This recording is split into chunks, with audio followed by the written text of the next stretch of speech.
Welcome to the final episode of Series 24, everyone. Lucian Kahn returns to talk about his game, Visigoths versus Mall Goths. But before we get to that amazing discussion, first we'd like to lead with some announcements. First things first, Descent into Midnight launched their Kickstarter this last Saturday, and we're really happy and ecstatic to tell you that the game has fully funded in just under 18 hours after launch, which is absolutely remarkable. Congratulations to the Descent into Midnight team. It was a remarkable push by a remarkable crew, and they deserve all the success in the world. This game is something very special. It's so special to myself and to Amelia. So if you have not checked it out yet, please head over to dimrpg.io/ks to get in on the amazing Kickstarter. Right now, they're pushing for stretch goals every $5,000 raised beyond the initial goal, and every stretch goal will unlock a new episode of a Descent into Midnight campaign run by the talented Steampunks crew headed by Eric Campbell, which is in addition to the normal stretch goals. And this first stretch goal, a Descent into Midnight themed coloring book, which is an absolutely amazing idea. So definitely check them out. Speaking of Descent into Midnight, we've got a bonus spotlight episode coming up this week with special guest Rich Howard. So keep an ear out for that. We loved having Richard Kreutzlandry and Taylor Labreche on for our Descent into Midnight series back in Series 18. So it's delightful that I had a chance to sit down with Rich Howard to complete the developer set, so to speak.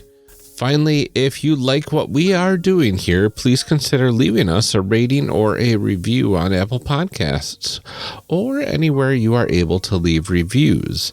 They really help us out, and they always brighten up our days. We're running low on reviews to read when we can read reviews together. So even just a quick C3 good or a 5-star rating would be very helpful and would help get our podcast recommended to more people due to the almighty algorithm. For now, though, sit back, relax, and enjoy the show.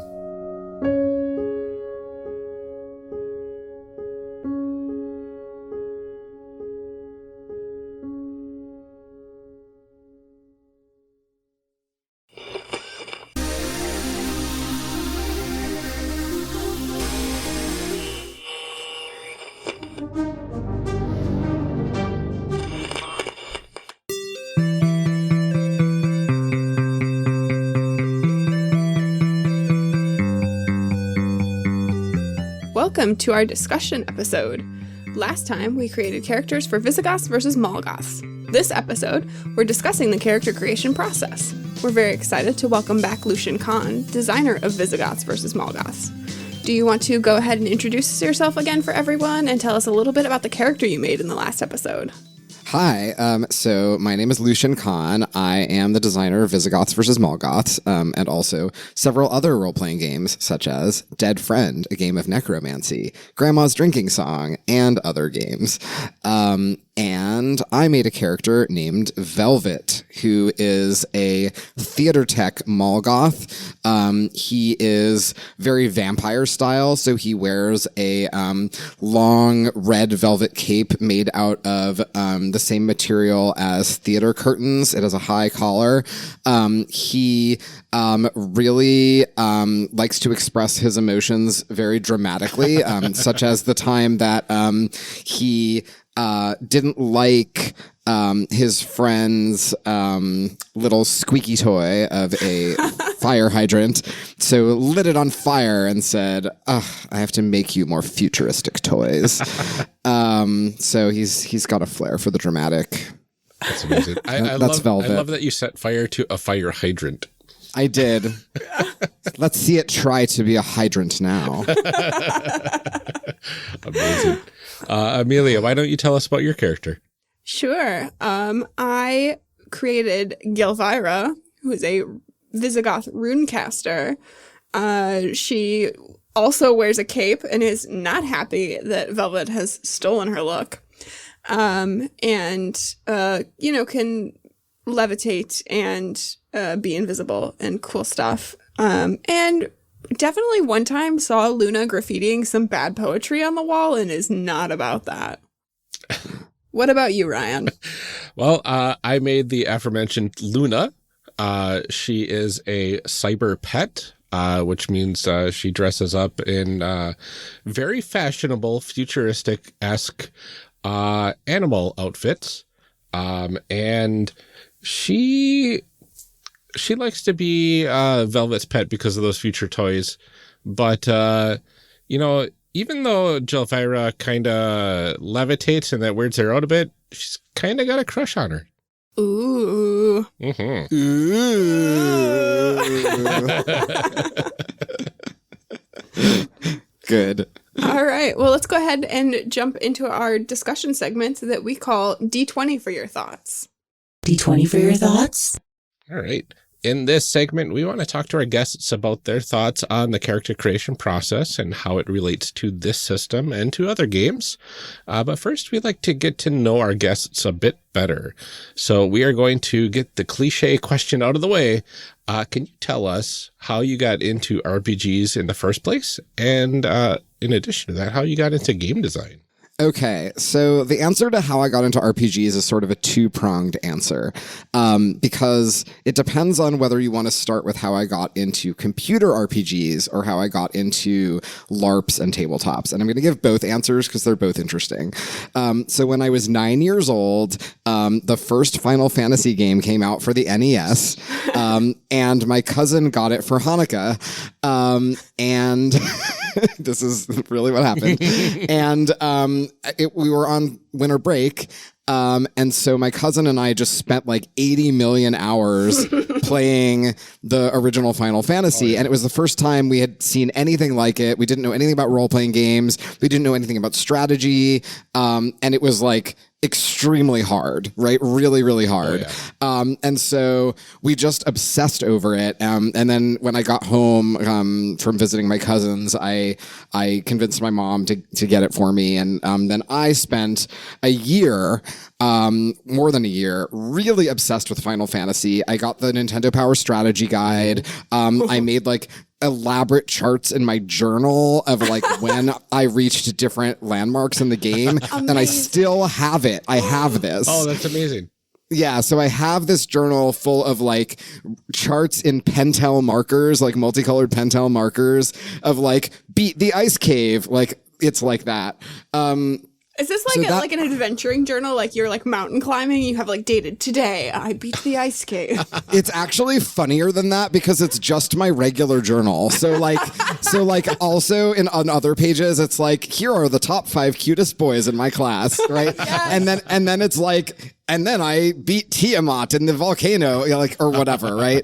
No, it's Carrie in the volcano and Tiamat in the whatever. Anyway, so that's how I got into any of this at all. But then, like unrelatedly, when I was 15, I went to a performing arts camp for a few weeks for guitar because I was like in all these grunge rock bands and I played guitar. And so I went to this performing arts camp, but most of the people in the performing arts camp were there for theater. And I very quickly got asked if I wanted to join the improv troupe because I'm funny. So they brought me into the improv troupe. And then these people in the improv troupe, these goths, were like, hey, we're all playing this game. It's secret that we're playing the game. It's a secret game. It's called Vampire the Masquerade. And you can't tell anybody that we're playing it, but in this game, you pretend to be a vampire, and like they explained to me what Vampire the Masquerade was, but they didn't quite explain it right. Oh. And I actually feel like their wrong explanation really helped me. Because first of all, they told me that it's a secret game. So I actually thought for like many months that part of the concept of the masquerade and vampire is not only that it's a secret that vampires exist in the world of the game, but I thought that part of how you play it is you're not supposed to tell other people that you're playing the game, which like is actually a terrible idea and seems like it would cause disasters. And I don't recommend this at all. And it sounds very unsafe, but miraculously nothing bad happened. It was just really fun and weird. So accidentally, this did not cause a disaster. But this was really fun because we were at this camp and like at any time you could just go up to any other person who was in the game and you could say like, now we're in game, and like start role playing if they agreed to it. So you could just like go up to somebody at breakfast and be like in game, and then like you're suddenly just like having a conversation in game. This again, right? Not a great idea, but also was really fun. Because nobody knew what they were doing when we were all 15. Right. So another thing that they told me that is not usually what people tell you, but is really actually very key to my continuing understanding of role-playing games is they told me that you are not trying to win. Right. Which is actually really important to my development as a designer. They were like, the purpose of this is like, you're not trying to make decisions that are going to be advantageous. You're actually just trying to act how your character would act and like see what happens. And I think the reason why they told me this is how you play the game is because I met these people in an improv troupe. Right. Right. But I just thought for like years and years that that LARPs and tabletop role-playing games were always like this. Like I did not realize until many years later that anybody was actually trying to succeed in role-playing games. And it was actually really fun. Like I was like, oh, this is a very interesting thing to do. Like I'm just going to like really get into pretending to be this character and making bad decisions and seeing what happens. And that continues to be really central to how I play when I'm a player in a role-playing game. And I try to communicate that as well in my designs, that you can do that, right? That you don't actually have to try to make advantageous choices. I love playing games like that. And I feel like it took me so long because I had the opposite experience of playing with people who are always like looking for the optimal outcome. And it took me a long time to realize that there were other ways to play and that I much preferred playing that other way. That it was a lot more fun for me to like just see what happens rather than playing to win or for like that optimal result. Totally. And I think that what you're describing is a very frequent experience, right? I think that because most games that we know about, board games and competitive sports and other kinds of games, like sort of have this built-in assumption that you are trying to win, right? You're trying to like actually do well in the game. And it's just by like random luck that I happen to be introduced to role-playing games as like, no, this is different. You're actually just trying to play a character. But it's a really fun way to play. Yeah. Yeah, I really enjoyed it. Yeah. Especially in the 90s. Like, yeah. Oh my God. It was just random luck. It was like, and I met some goths and they were in an improv troupe and it was just like, this is what happened. Oh, those improv goths. Yes. Yeah, exactly. Like it was just like most Mall Goths, improv goths. Improv goths, exactly. That's the sequel. Yeah, exactly. But I mean, obviously you can see how, the way that I got into role-playing games in the first place is very much reflected in this game. Oh, absolutely. Yeah. Can you tell us a little bit about your process for picking a character, creating a character in any kind of role-playing game when you sit down to play? Yeah, absolutely. So I, depending on the game, I first try to decide, do I want to play really close to home or do I want to play like very different from myself, right? I actually like consciously ask myself this question. Like, do I feel like playing the sort of character who's kind of like me, but an amped up, more extra, like more flamboyant, even more daring, whatever version of myself? Or do I want to give myself the challenge of playing the type of character who's nothing like I am in real life and like seeing how that plays out? So that's my first sort of decision tree. And a lot of things sort of spiral off them from there, right? If I'm going to play a character who's really similar to myself, then I'm going to go for the characters that are like the most jestery, the most bard-like, the most sort of like flamboyant, jokesters, like flirtatious, all of those sorts of things. But then, right, if I'm deciding, no, I'm in the mood to play somebody really different from myself, then I start to think about like, well, like what are some of my personality traits that are like really sort of core to who I am, and what are some of the things that are like other options that are not like that, right? So I'll be like, okay, so what if instead of playing a character who like makes jokes all the time, what if I were like super serious and took everything really seriously, right? Or like, what if I played somebody who was really interested in, revenge or whatever, right? So I try to like examine my own personality and see like, well, what if this trait were the opposite, and try to lean in that direction. Very cool. I feel like that's very self-reflective in a way that maybe a lot of us are not great at. Some of us. Maybe, I don't know. I tend toward being like, if I'm in my like happy mode, I tend toward being like flamboyant and jokey and flirty. And if I'm in like when you go to like your sad mode, right? A lot of people in their sad mode get like depressed or self-hating or whatever. When I go to my sad mode, I just get really philosophical. So like, you'll know if I'm like in a bad mood or having a bad day or having a bad week, if I'm just like, I go deep into like analysis and philosophy and theory. So that's just kind of a temperament thing. Interesting. Yeah. So let's get into the discussion about this game in particular. How do we think character creation in this game stacks up against other games that we have played? Is this for you or for me? This is for all of us. Yes. Oh, great. Well, you talk first because I made the thing. So Right. Yeah. Okay, so it definitely has a lot of that PBTA feel of, like picking from categories and things like that. I feel like the choices are really evocative of the genre, though. Like the things to pick from for the Visigoths or for the Mall Goths are like, they're so quintessentially, like the Mall Goths especially, like so quintessentially 90s and like gothy. I'm not going to say gothic because that's different. Gothy. But they're really evocative of like those feelings and tropes and stuff. And I really like that. And I like that you can get into this without having read much of the materials itself. And get a kind of idea of what the setting's like, because the first thing that I looked at with this game was looking at the character sheets. And seeing that "Are you still glowing from time travel?" question was like, okay, there's something interesting going on here, and it has to do with time travel a little bit on these character types. So let me look into that a bit more, and it really set up the setting without having to really dive into the materials in the book itself.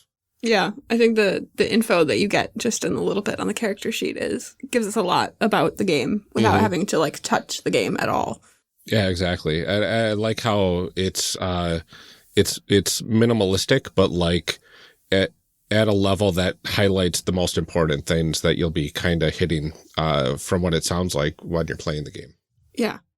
Yeah, I mean, I'm glad you mentioned the minimalism. I play tested this extensively, and I really tried to narrow down the character sheets to what is actually necessary. And if you want to embellish on top of that, of course, you're free to. But I wanted the character sheets to really highlight, right, what are the parts of this character that are the most likely to be interesting and fun in interacting with this setting and this rule set. So I really like honed that down and was very deliberate about that. I think that's something that we talked about with Alex Roberts when we did our Starcrossed episodes too, because the Starcrossed character sheets are very minimal. There's like 4 questions. Yeah. And we talked a little bit about how some of that had to do with her background in LARP too, and just like honing in on the things that are important and then letting people kind of expand from there on their own. Mm-hmm. And like sitting down, and she talked too about the importance of like looking at a character sheet and knowing what you were going to be doing and what this game was about. And, you know, because we talked about like D&D, you have all of your stats for fighting and like, how am I going to kill things? And, you know, to her, it was really important to look at a character sheet and say, what am I going to be doing in this game? And I feel like this game does a really good job of that. Mm-hmm. Yay. Yay. It's interesting because I am looking at these sheets and talking about and reminding me about Starcrossed and whatnot. Is making me think about my own game and how complex the sheets are there, and now I got to figure out what I can do to pare it down a little bit. Yeah, I mean, I think that's really tough though. I mean, like you and I are just going to talk, and Lucian can just listen for a while. But I think that's a really tough thing when you're designing something or making something. Because you really want to convey everything that you feel about it to other people. Mm-hmm. And I think paring stuff down is really tough sometimes because you don't want to take things away because I think there's a worry about people misunderstanding what you're trying to do. Mm-hmm. And I don't know if you feel that way, Lucian, but like I feel like every time I try and put something out, I'm like, okay, I need to say all of the words and do all of the things because I want people to understand where I'm coming from. Mm-hmm. That's interesting. I think I have less of that. I think that I might have to think about this even more to figure out exactly how I feel about that. But we'll wait until you're having one of those philosophical days and we can go. Yeah, exactly. The next time I'm feeling bad, I can think about this for 5 hours. But I definitely enjoy paring things down. Like I think it gives me a kind of like an endorphin hit to like to sort of hone things down to the core of what I need. Mm-hmm. Like it kind of feels like, cleaning a room and then they're like, oh, my room's clean now. Are you doing like some Marie Kondo game design? Exactly. This bring me joy. This sparks joy. Yeah, I think I do feel a little bit of that where I'm just like, oh, good. There's nothing unnecessary in my character sheet. Mm-hmm. Like other people can add to it if they want, but like, what do I really need to say? Like, what do I really need to give these strangers who are going to pick this up so that they can like have the core experience and like have that as a jumping off point for their own creativity. Like, and what is just like not necessary for me to give them that they can come up with their own thing. Yeah. Oh, that makes a lot of sense. Mm-hmm. Yeah. Like I want, it's very important to me that my games give players a feeling of having tools that will help them be creative and that will help them use their imaginations. So I want to give them like what they need to be able to do that and then just get out of their way because I'm a stranger and they don't know me, right? They have their own fantasy lives. Right. Yeah. I like that. Yeah. I mean, so kind of on that same note, how did you decide what kind of character types to put in this game? Like, how did you decide which Mall Goth sort of tropes and which Visigoth tropes? I don't know if there are tropes for Visigoths. Are there Visigoth tropes? You know those 10 Visigoth tropes. Oh, you know what they say about those Visigoths. Yeah, they don't say much. I definitely wanted to, I was thinking a lot in terms of variety, right? So I wanted to have a set of characters that were different enough from each other that it lets people have fun with the differences between the character types, and it also gives people a wide range of options of like types that they might like to play. It also gives you some replayability, so you can like see what it's like to play different character types. So I was really going for like, what are some character tropes that are both fun and funny and also are different enough from each other that it's like entertaining to play off the differences and switch around which ones you're playing. Mm-hmm. So then like I had those constraints and it was like, I need things that are different enough from each other. I need things that are fun. And that sort of fueled a lot of how I thought about the characters and in terms of like balancing them out and stuff. Right. So like there are a lot of things I could have done with Mall Goths for sure. Right. I could have had like a million different types of performers, for example. Right. Because I could have done like, oh, and there's like, you know, the theater ones and the band ones and the this ones and that ones who are like all the different kinds of artists, which would have been true to trope and would have been true to the goth scene, but would not have made for a lot of variety. So it wouldn't have ended up being a very interesting role-playing game. So that was sort of how I was thinking about it. That's very cool. Are there specific things that you felt that you needed to have as character options for this type of game? Wow, that's a great question. Needed in what sense? Like needed for... Like needed to like make the genre work or to like really evoke those feelings. I mean, the answer can be no. Maybe not. I don't know. I felt I did so much whittling down to like get to the core of it that I feel like everything that's left is stuff that I needed in order to express it. Yeah. So everything that's left. Right. Everything that I did not edit out in the first like 99 versions of this game. Oh my gosh. And I say that because I am an obsessive playtester and an obsessive editor of my own work. So this game, I literally had over 150 playtesters. I playtested this game for a year. I brought it to conventions. I brought it like to all of my friends. I brought it to like random strangers. So I playtested this 80 million times and I had like 80 million new edits and revisions and like I obsessively reworked this game. So everything that is not in it anymore was not necessary. Yeah. Good. That means you've done it well. Yeah. What does the process of character creation in this game tell us about what playing it will be like? I love that question. It definitely tells you that it's going to be whimsical, I think, right? I think you know straight off the bat from the types of questions, right off the bat from like your Visigoths are being asked, are you still glowing from time travel? And one of the options is maybe a little. Like you know that it's going to be kind of funny, tongue-in-cheek, not so serious.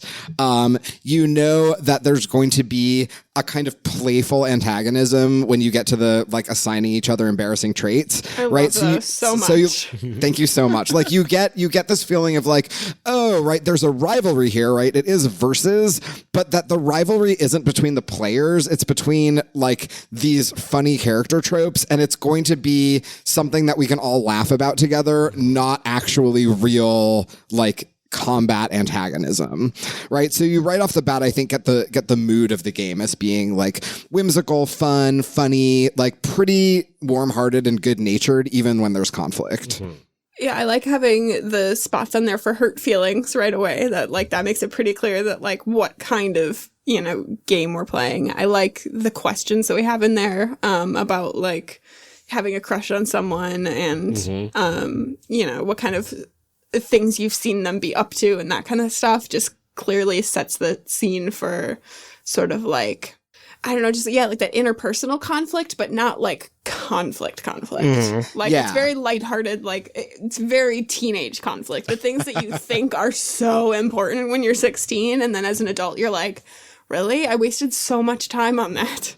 Yes. I really wanted to I'm glad you brought that up because I really wanted to get across the idea of like low stakes are high stakes, right? Yes, yeah. So like there are a lot of things in this game where it's like this adventure episode is about so there's this adventure episode called the Little Mix Scare-All pageant that was written by Jonea Kemper. And the stakes are like you're trying to get into this like Omni-Goth beauty magazine, but like you're like not cool enough or old enough to go to the goth clubs yet. So you're trying to like get signatures from members of this obscure band to like prove that you have goth cred, right? And it's like, gosh, that is very high stakes. Right? It's like low stakes are high stakes, right? No one's in danger. It doesn't matter. But like everyone is on the line. Yeah, you really care. Like I care about my reputation. Do I have goth cred or am I a poser?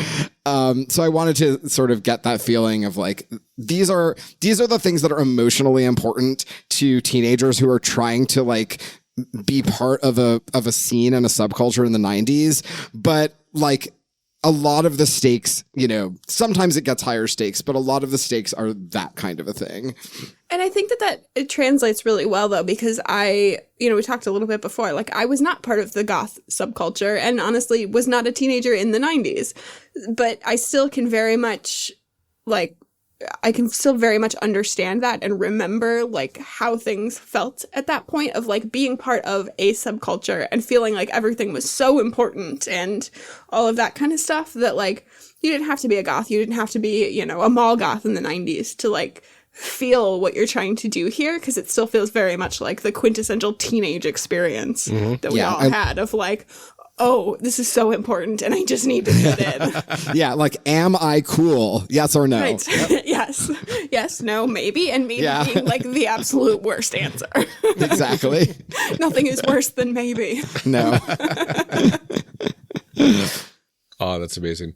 So the fun question, what do you think is the one of the biggest flaws of character creation in this system, or what are you most proud of? Flaws. I guess if you are the kind of player who really wants everything spelled out for you, which there are those kinds of players, right? If you're the kind of player who really wants to know, like, what is my aerobics ability, right? What is, like, exactly quantifiably, like, how good am I at herbalism, right? If you're the kind of player who the fun that you get from a role-playing game is from knowing that kind of, like, minute detail and quantified in numbers of exactly how good you are at everything, and, like, want to know precisely, like, mechanically how all of that stuff works, then this game's character creation and its mechanisms are not going to satisfy that desire, right? It's not a good match for that desire, because the style of play for Visigoths versus Mall Goths is, first of all, much more improvisational than strategic. So while there are elements of the characters and of the way dice rolling works and the mechanisms that are a little crunchier, right? Have some, you know, numeric and luck-based stuff, right? And all of that mechanical stuff.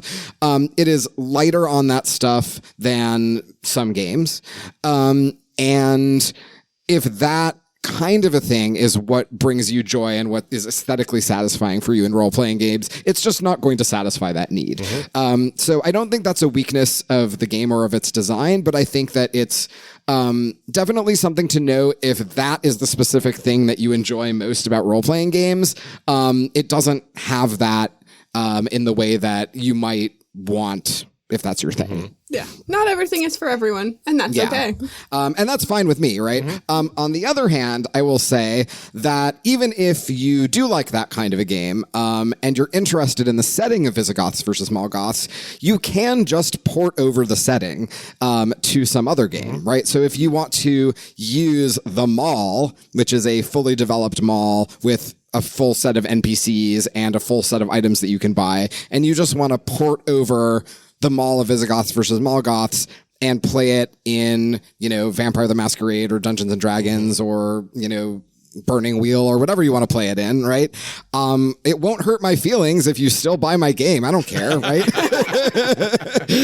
So, you know, even if the mechanics of this are not your taste for the type of role-playing game that you like, obviously they are my taste, that's why I made it this way, but if they're not your taste, but you still want to play in my 90s mall of Visigoths and Mall Goths, feel free to buy my game and just use the setting for something else. Some game designers, I think, that would hurt their feelings, but it doesn't hurt my feelings. I don't know. I mean, I feel like obviously, you know, those creative types, but I think that, like, there's some level of, like, hey, you at least appreciate part of the thing that I made, and, like, something about what I did resonated with you.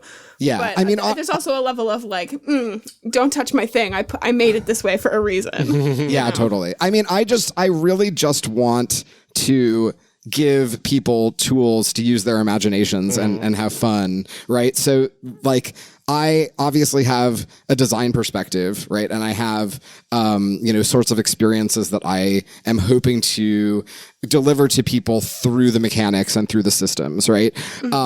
But if you don't like that, right, you can still use my setting. Like it's fine. Like I want you to have a rich fantasy life and have fun with your friends, right? So that's still more important to me.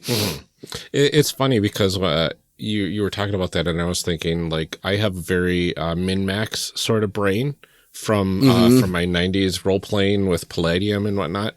And pretty much any, like, video game RPG that I approach, I always try to min-max because that's just the way my brain works sometimes. When I was going through character creation for the Cyber Pet, I saw one of the options for the embarrassing traits for a Visigoth was the fear of animals. Like if I wanted to min-max, because then I could just play off of that throughout the game. Yep. And have an advantage over this Visigoth character. Yep. But I didn't go that way because I thought Bad Dancer was much better. I saw the option of like bad taste in music too, and I thought about giving you that, and then I could just blame my bad dancing on actually it's just your bad taste in music. It's not that I can't dance; it's that you listen to the wrong kind of music. Yep. So, I'm glad you mentioned the thing about min-maxing because I actually think there's sort of like a fun result if you try to do that in Visigoths versus Mall Goths. Like, let's say for example, you decided you're playing a Visigoth. Sorry, you're playing a Mall Goth, and you're like, oh, I'm gonna min-max. I'm gonna like try to screw over my Visigoth, friend over here by giving them fear of animals, especially if there's something like a conqueror where they might have the skill of control animals. But what ends up happening in play, right, is if you're a Visigoth and you're a conqueror and you have both control animals and fear of animals, you now have even more opportunities to use your embarrassing traits to help other people on your side. So you end up having like funny double binds like that, where it's like, well, like it is unfortunate for the character, right, that they are both a Visigoth conqueror who controls animals and are afraid of animals, but mechanically it could actually be advantageous. very nice. Haha, take that, nerds. Exactly. Also, it's funny. Like, that's the thing. Like, I'm not tricking you to like give you a bad time. I'm tricking you to give you a good time. Like, it's actually really funny and fun for everyone when there is a conqueror Visigoth who is controlling animals and afraid of animals. Like, it's actually really, really funny. That's amazing. Wait. I lost my spot in our outline here. We're at your favorite part. Oh, my favorite part. It's time for my favorite part, everyone. It's the fan fiction section. Oh my God, yes. We started this question originally as like, let's talk about our group's cohesion and how we would fare in a typical session. Like, let's talk about party balance. And then pretty soon we realized that like we never actually talked about that. We just talked about what we would want to happen in this game if we ever actually played it. So now we have dubbed it the fanfic section. That's amazing. Let's talk about what would happen with these terrible teens. Okay, well, first of all, what's the crush? There's a crush. My character Luna has a crush on Jelvira. Yeah, and I saw you writing bad poetry on the wall. So That's true. My poetry is great. I don't know what you're talking about. It's terrible. It's terrible. It is not the right number of syllables. Nobody understands my soul. I'm sorry. I also have another question. So I know that Luna wants to be Velvet's pet. Is it purely for like role playing? Is it romantic? Right? Is it like in what manner does Luna want to be Velvet's pet? I want to say it's more of a role playing thing to kind of because then she kind of has like this built-in friend. But also because she likes having the new fun toys that you make. Yeah, that's amazing. I think that Velvet, I think that Velvet is enough of like a self-absorbed, like dramatic theater boy that he doesn't understand this, right? I think that Velvet would think that Luna has a crush on him, but not be interested, right? Like Luna would just be like very arrogant about like, oh, you know, this cyber pet like totally has a crush on me, but I'm like a cool vampire theater guy, and he'd be kind of a snob about it. I mean, I think Galvira really resents Velvet for stealing the cape look, but I think is secretly feels like maybe he pulls it off better than her and is like kind of into that. Oh, brutal. Yeah. Yeah. Yeah. I mean, I think really what I'm saying here is that if there's not a love triangle, we're not playing this game correctly. Exactly. There has to be a love triangle. And also, I mean, the thing that's fun about this is this game is technically for 4 to 6 players plus GM, right? So, oh, by the way, the GM is called the Mall Rat. Yes. So it's 4 to 6 players plus the Mall Rat. So with even more of us, right, there would surely also be additional like love, you know, it would be like a love pentagon or whatever. Yeah, easily. Yeah. Or a love pentagram, I should say. Pentagram. Yeah. Come on. Yeah, love pentagram. So yeah, definitely a love triangle at least. Yeah. I mean, if you're playing this game correctly, there has to be. I think my pinned tweet right now actually is something about how if you don't have a shopping scene in your RPG, you are playing RPGs wrong. Yes. So this game is perfect. This game has at least 6 shopping scenes. Right. I mean, it has shopping right in the title. Yes. Mall and not shopping. But you know what I mean, okay? It's fine. No, I think that I think there's the potential for some very high drama and at least one school dance. Yeah, for sure. Because if there's not a school dance, I don't think you're doing it correctly either. I also think that given Velvet's history of lighting things on fire, I think there's definitely going to be a fire. Oh, for sure. There has to be at least like 1 to 3 arsons. Exactly. Like, I feel like there's going to be a situation where, like, you know, some of these crushes or love triangles, like, come to a dramatic peak and Velvet just starts lighting things on fire and it becomes like a whole. And then the sprinklers go off and it ruins my cape. Exactly. Oh. Maybe it overflows. This is dry clean only. It overflows the fountain. You know, all kinds of problems. Oh, yes. Yeah, this is very good. There's a lot of potential here for things to go terribly, terribly wrong. Absolutely. Yeah. Especially once you start adding a few more goths in here. Yeah. More goths and goths. Yes, goths and goths. Oh, I love this. I love our people. We made great people. We did. We These did a are great fantastic people, job. for sure. And I hope that, you know, when the game comes out, you know, that you get a chance to play with these characters. Oh yeah. Yeah, I really want to. I bought the game. I'm waiting. Yes. When it gets here and it's on my shelf, and then it becomes one of the books that I look at longingly and think someday I'll have time to play. Yeah, totally. But I can still make characters. Right. Yes. Yeah. Well, it's getting there. It is currently with the stylistic editor / copy editor, so it's really in late stages of development. It goes from there to graphic design and layout, but all of the templates are already made. It just needs to be actually the text put in that, and then it goes to print. So we're getting there. Ooh, so close. Yeah, It's exciting. yeah. So let's go on to our final segment, which I love to call Take It Up a Level. Take it up a level. Take it up a level. Which I hate it. I know Amelia hates.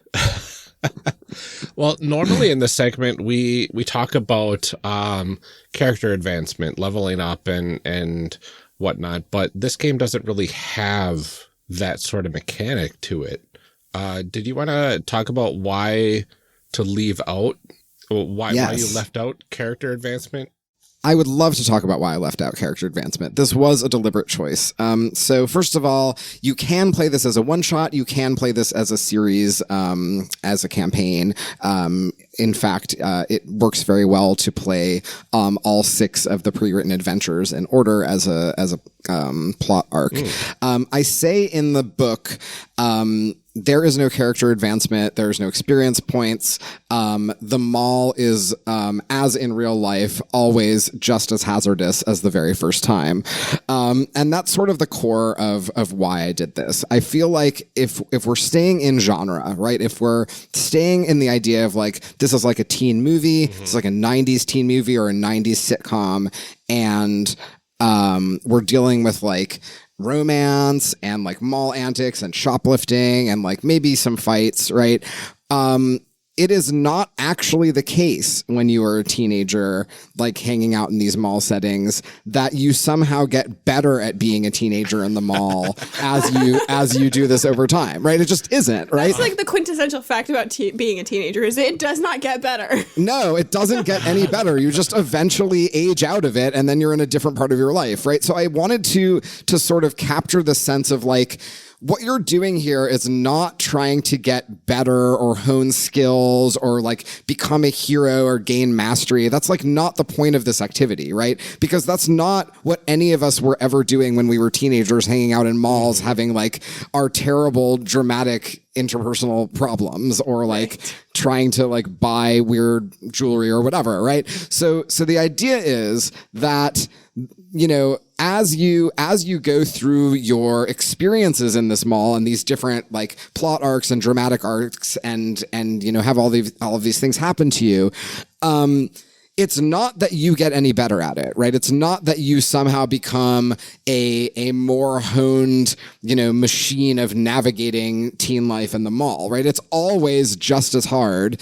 And all of the other people in the mall, right, are continuing to have their lives, and none of you are really getting any better at what you're doing, right? So I wanted to keep that, and I think it adds to, I think, to the comedy, right? It's like, well, you know, what have we done here, right? We've rescued this Mall Goth who's been captured by a Visigoth, and we've tried to either do or not do some of the things on this purity test, and like we got dates to this dance, but like what did this do, right? How did this enrich us? Did this make us better people? No, it didn't make us better people.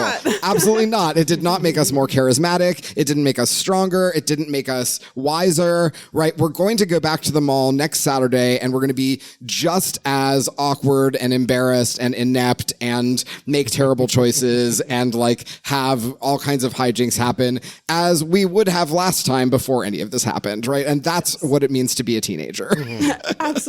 That's so good. That's so good. I love it.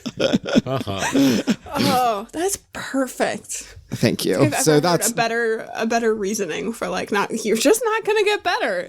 You're just not getting any better at anything you're doing. Oh, it's so sad and so true. Yeah. Oh man. For some reason I was picturing like a leveling up mechanic where literally you just gain a level and that's it. Yeah, you are now level 2. Congratulations. No, really, it's just like now you're 17. Yep. Yeah, exactly. Now you are a sophomore. Yeah.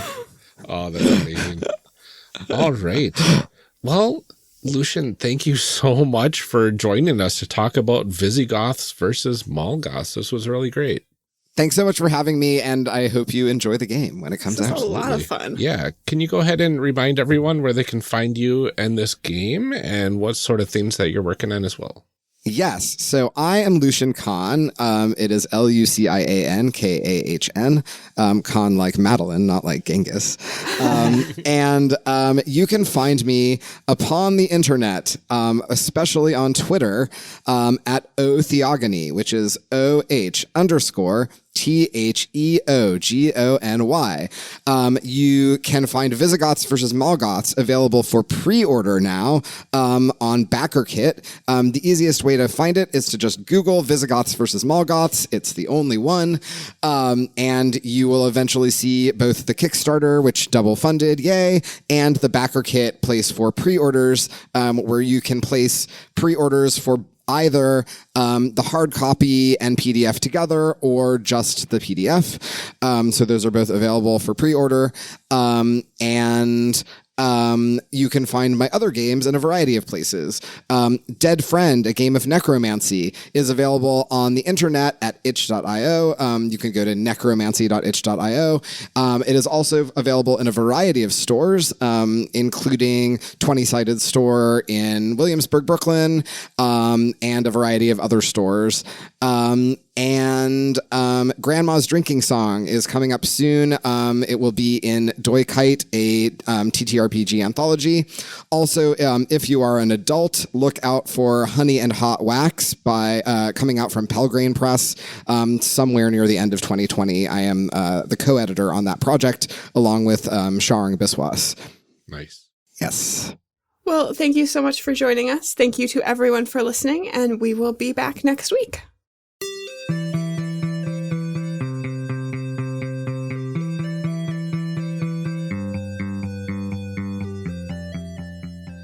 Character Creation Cast is a production of the One Shot Podcast Network and can be found online at www.charactercreationcast.com. Head to the website to get more information on our hosts, this show, and even our press kit.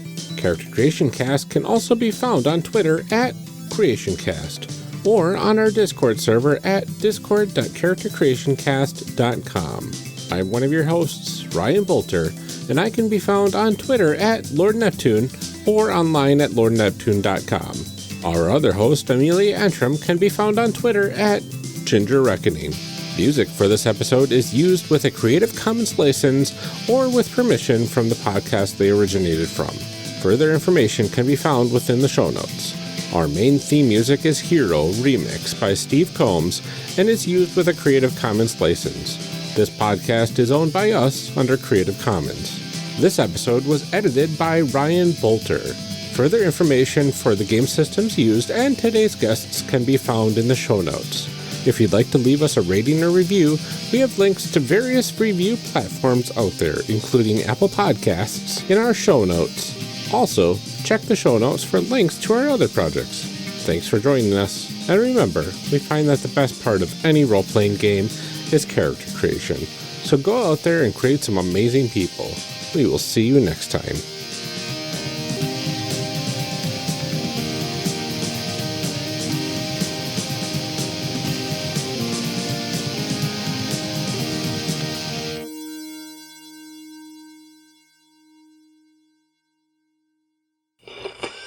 Now we gotta read some show blurbs. Show blurbs. Show blurbs.